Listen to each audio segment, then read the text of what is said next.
A beleza de crescer em silêncio. É sobre isso que eu quero falar hoje. E como dizia meu pai, quem não é visto não é lembrado. Meu pai sempre me falava isso e eu tinha um pouco de medo. Mas hoje eu reformulei esse conceito de quem é visto não é lembrado para trazer um novo sentido. Não um sentido negativo de que você sempre tem que estar presente, se mostrando para as pessoas lembrarem de você. Mas e se ninguém tá pensando em mim? E se eu tô crescendo sozinha? Em silêncio, ninguém tá vendo meus planos. E é disso que eu quero falar, porque esse conhecimento veio assim pra minha alma. Sabe aquela coisa que vai vindo? Veio na minha cabeça. Isso tem 1 ano, mais ou menos. Cresça em silêncio, não precisa ficar se mostrando. Essa vozinha me traz algumas verdades de vez em quando, me trouxe esse pensamento. E aí aconteceu aquele fenômeno, né, que Carl Jung fala da sincronicidade, porque coisas externas, tipo vídeos no YouTube, livros, podcasts, até pessoas começaram a falar sobre isso, que foi como se fosse tipo, cara, vamos focar nesse conceito, nessa filosofia, nessa ideia. E eu comecei a crescer essa ideia em mim, apesar de que é uma ideia relativamente nova, porque a minha vida inteira eu ainda acho que fui muito meio que amostrada. Mas aí eu separei aqui um estudo, coisas que eu peguei um pouco no podcast que eu estudo. Também tem um áudio muito legal do Eckhart Tolle que fala sobre Grow Silently, que eu me inspirei bastante. E eu separei 6 motivos que eu considero particularmente motivos incríveis, assim, pra você crescer em silêncio. O que é crescer, né? Só quero definir isso.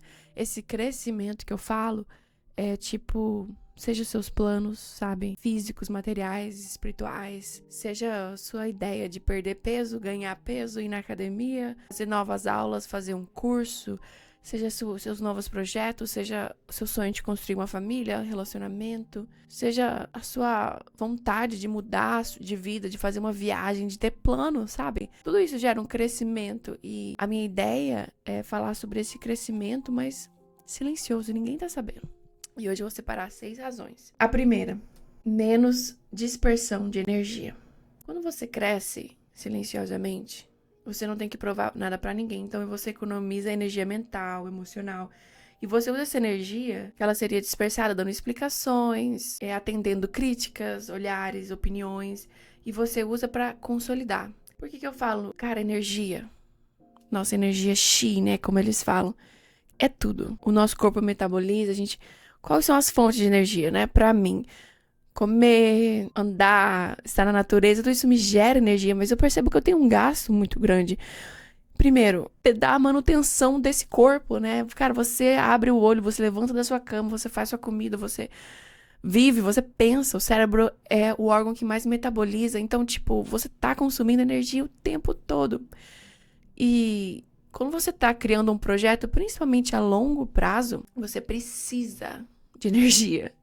E eu já reparei ao longo da minha vida, quando eu contava meus planos e vinha muita opinião, o que acontecia? Uma vez eu contei meu plano para uma pessoa, um sonho lá que eu tinha, e a pessoa tinha uma opinião super negativa, baseada no viés, nos bias dela, né, na experiência que ela teve, que foi muito negativa, e ela vomitou aquela ansiedade pra cima de mim, claro, com a intenção de me proteger. Mas o que aconteceu? Eu desisti do sonho, porque aquilo foi o suficiente, sabe? Principalmente no começo, né? Então, quando você cresce em silêncio, está com seus objetivos, trabalho, vida, eu acho que esse é o primeiro ponto. Você não desperdiça energia. O segundo ponto é mais autoconhecimento. Quando você cresce sem os aplausos, sem a atenção externa, você tem aquele tempo para investigar o que você realmente quer.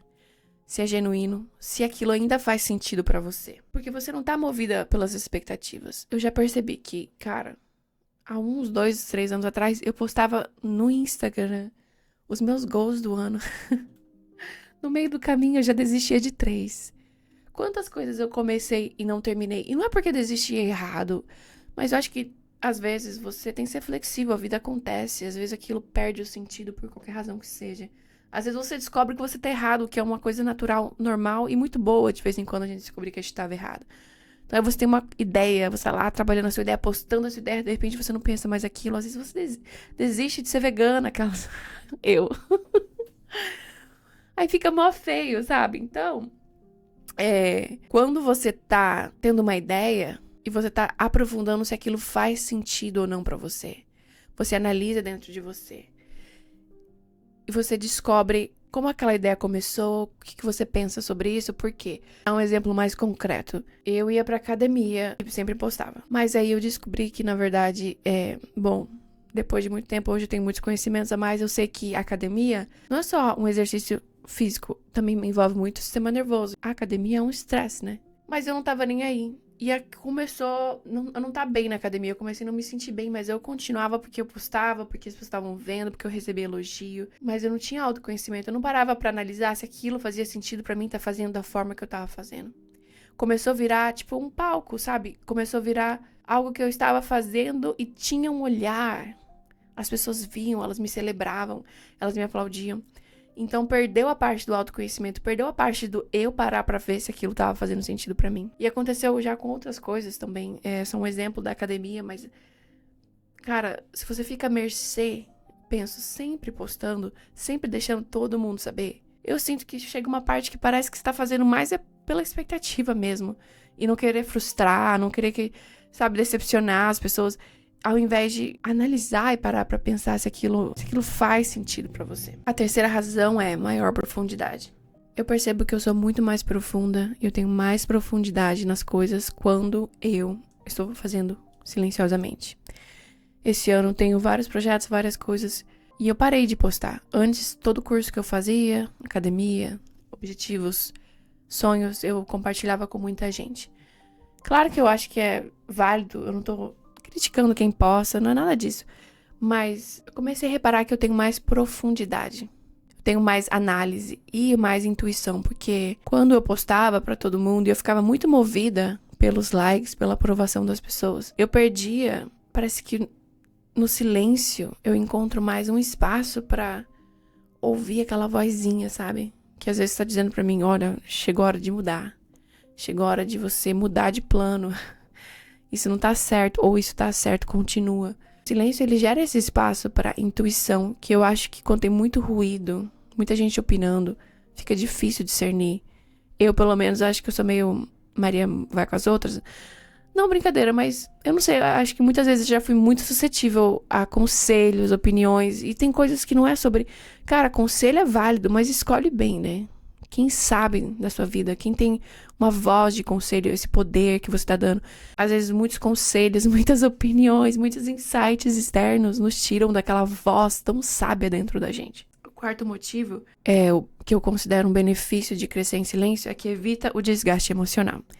Eu sei que eu falei sobre menos dispersão de energia, mas aqui eu quero focar pro emocional. Por quê? Quando você tá numa exposição constante da sua vida, você abre espaço para comparação, crítica, inveja. E eu não sou do tipo que acredita, a inveja pega. O que eu acredito é, se você tá no começo de um relacionamento, no começo de um plano, começou a academia agora, começou querer ir pra lua, sei lá, seja o que for o seu sonho, o começo, ele é frágil. Existe essa fragilidade. Uma vez uma amiga começou a relacionar e ela virou pra mim, qual conselho você dá? Eu falei, não fala pra ninguém. No dia que ela postou, terminou. Mentira, tô brincando. Não é necessariamente isso, mas assim, eu acho que quando as coisas estão bem no começo, você ainda não tem certeza de nada, e existe esse aspecto da fragilidade, né? É uma ideia nova, um relacionamento novo. Fique em silêncio, cara. Principalmente porque existe tanto desgaste emocional, na minha opinião, ter que lidar com inveja, ter que lidar com críticas que... Tem dia que a crítica não me pega, mas tem dia que eu já não tô tão bem, a crítica vai me pegar um pouco, você tá entendendo? O quinto é, alinha você com o tempo natural das coisas. Crescer em silêncio te alinha com o tempo natural das coisas, porque a vida tem um ritmo, né? Cara, existe esse ritmo invisível, o tempo, Cronos. Até a minha preta velha uma vez falou pra mim, compra um relógio, põe no meio da sua casa. Aí eu até comprei aquela areinha que cai. Por quê? Porque às vezes eu desperdiço o meu tempo, não sei nem que horas são. E eu comecei a valorizar o tempo. O tempo é uma energia, o tempo é uma entidade, né? A soberania do tempo.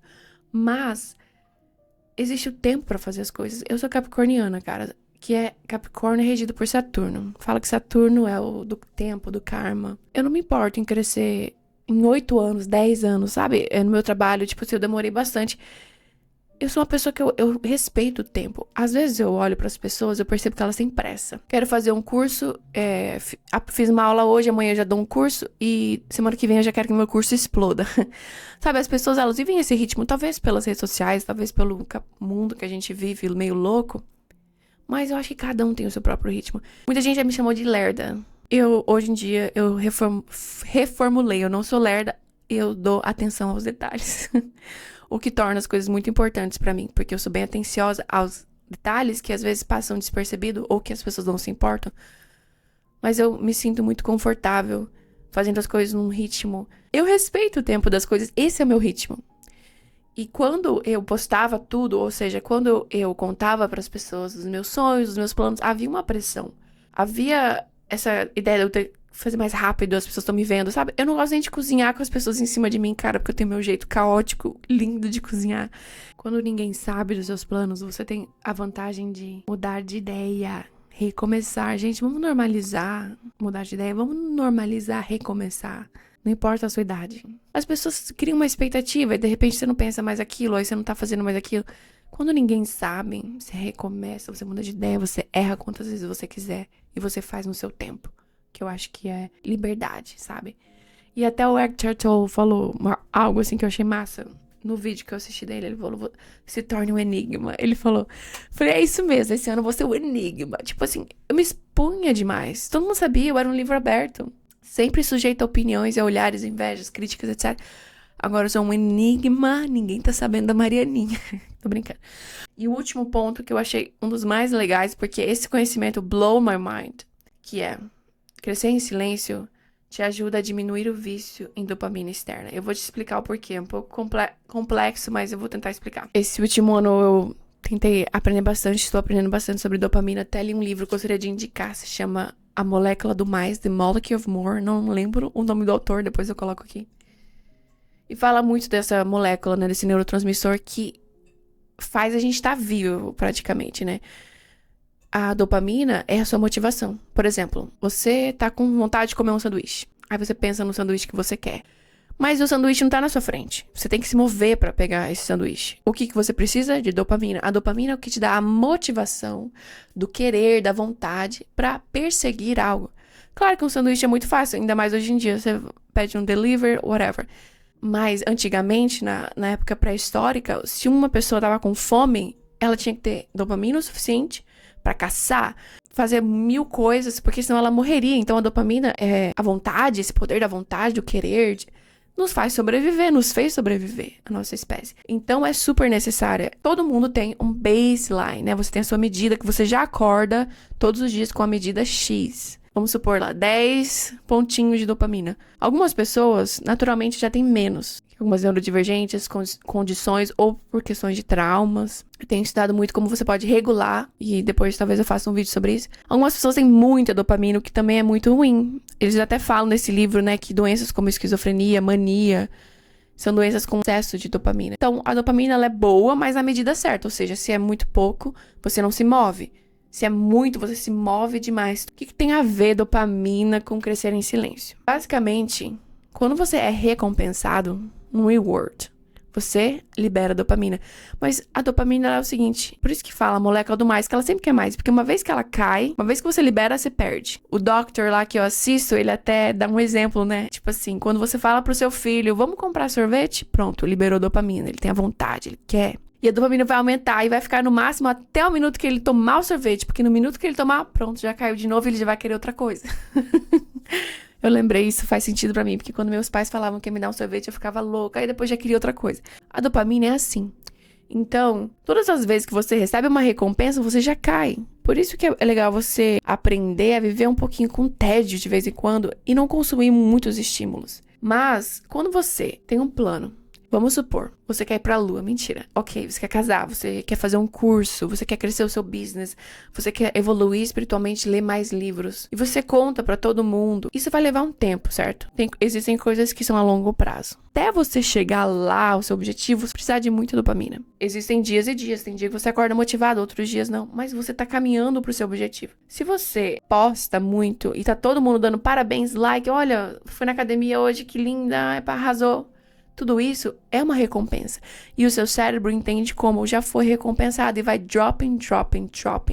Caindo. Olha que engraçado. Eu achava que elogio era maravilhoso, me motivava, mas na verdade, olha o twisted. Elogios, nesse caso, podem, na verdade, corromper o seu sistema de dopamina. Ou seja, seu cérebro já se sente recompensado e você não tem mais a quantidade necessária para continuar perseguindo o seu objetivo, ou seja, a recompensa maior, que é lá na frente, que demora tempo. E aí tem até um nome, um fenômeno que se chama downregulation, que é quando o seu sistema de dopamina perde a sensibilidade. E você sempre vai precisar de mais estímulo. E a sua baseline já não é mais a mesma. Ou seja, você já acorda com menos. Mas, olha que interessante, crescer em silêncio preserva o seu sistema de dopamina. Porque como ninguém tá te dando elogio, parabéns, como diz a Bíblia, né? Os tolos querem elogios, os sábios repreensão. Mas tipo assim, ok, ninguém tá te elogiando, ninguém tá te dando parabéns, você ainda tá perseguindo. E eu queria falar também sobre duas coisas. A modéstia e a inocência. Eu tô lendo um livro que tá me ajudando muito nesse processo de crescer em silêncio, que é o I Ching, o livro das transmutações. É um livro muito antigo na filosofia chinesa. E na verdade é um oráculo, você faz um jogo e tira. E eu tô me aprofundando muito e ele repete duas coisas. Modéstia e inocência, que são princípios fundamentais, né? O Qian e o Yin Yang. Eu meti o chinês aqui, né? Tomara que nenhum chinês escute, porque provavelmente tá errado. E essas duas características ajudam a crescer. E eu vou explicar o porquê. Segundo o I Ching, né? A modéstia não é se diminuir. É você reconhecer a sua verdadeira medida, nem mais nem menos. Uma pessoa modesta, ela reconhece as suas forças, tipo, eu sou foda. Mas ela sabe que ela é parte de algo maior. A natureza, o destino, o cosmos. Ela não busca forçar as coisas. E ela confia que o que é verdadeiro floresce naturalmente, sem autopromoção. Então a modéstia, ela é uma força ativa e não passiva, porque ela te protege. Enquanto a gente tá crescendo, porque eu tô falando muito de crescimento, você tá lá, sei lá, indo na academia, comendo saudável, se tornando uma pessoa melhor, às vezes a gente cai nesse senso de superioridade, que é um perigo. Muitas personalidades históricas que a gente já viu aí sempre levam um tombo quando elas começam a perder a noção de que elas são parte, sabe? Existe a vida. Toda vez que eu tenho raiva de alguém, e eu tenho muita raiva de vez em quando, eu fico, essa pessoa é escrota. Aí vem uma voz, assim, quando eu vou meditar, que fala assim pra mim: Deus está do lado daquela pessoa tanto quanto do seu. Deus está nela tanto quanto em você. Aí eu tenho que me lembrar que aquela pessoa também tem o divino, tem a centelha divina. Porque às vezes a gente entra num senso de superioridade e esse senso, ele é o perigo. Sabe, é igual aquela história, né? A pessoa se acha muito confiante, aí vai no mar, não sabe nadar. O mar tá revolto, entra no mar. De repente, Deus me salva. Não, não vai ser salvo. Porque existe a força da natureza. Você tem que ser modesto pra entender as suas limitações, sabe? Eu já conheci muitas pessoas que nesse caminho da espiritualidade perdeu um pouco e se tornou arrogante, soberbo. Eu sou escolhido, eu sou desperto. Eu mesmo já caí em senso de superioridade, mesmo não sendo nada, né? A gente dá 2 passos pra frente e já se acha.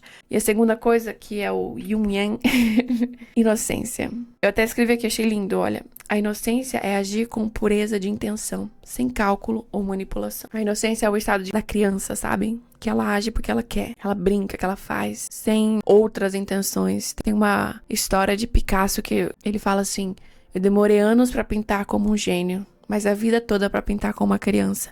Ou seja, a criança, ela não quer ser um gênio, ela não quer pintar pra se parecer, ela não busca as técnicas, ela pinta porque ela quer, uma vontade inocente, sabe, uma vontade verdadeira. Não é pra agradar, não é pra ser, não é um resultado. Isso é tão poderoso e eu acho que a inocência é a raiz da verdadeira força espiritual. Porque a inocência te permite viver em harmonia com o Tao, né? Com o fluxo. E ela te protege da ansiedade e do controle, que é coisas que eu tenho muito. A inocência te faz agir com espontaneidade, que é a verdadeira sabedoria. Então, pra resumir, crescer em silêncio, com modéstia e inocência, é como você plantar uma árvore. Eu nunca plantei uma árvore, então nem sei como é que é. Mas vamos imaginar que eu já plantei feijão, né, na escolinha. Você planta e uma hora o broto vai vir, mas as raízes vão primeiro, né, para baixo, que é esse momento silencioso. Esse caminho, sabe, da modéstia, inocência, o silêncio é crucial para que fique verdadeiro, sabe, para que você seja protegido, para que você não caia, para que a sua vida tenha verdade. Porque eu acho que a partir do momento que a gente fica à mercê dos olhares, a gente perde aquela intenção verdadeira. Por que eu tô fazendo isso, sabe? O silêncio protege. Protege de muita coisa. Protege dos olhares, protege das energias, protege das opiniões, protege do nosso ego também, um pouco. Porque o elogio vicia, tá? Ser aprovado o tempo todo é viciante, é estimulante. E quando você sai disso, ninguém tá te aprovando, ninguém nem sabe. Quem não é visto não é lembrado, nem tá lembrando de você. Aí você cresce adoidado. É isso. Bom dia, boa tarde, boa noite, boa sorte aí na caminhada, galera.